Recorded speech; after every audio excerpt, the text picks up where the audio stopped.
guys, wala akong magawa. Kaya tingnan muna ako dito sa loob. Nagugutom na ako.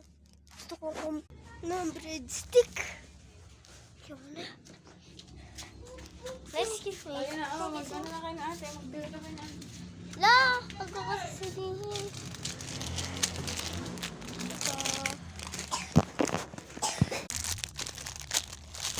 Tapos pa? Hindi mo naman yan. Ano? Oo.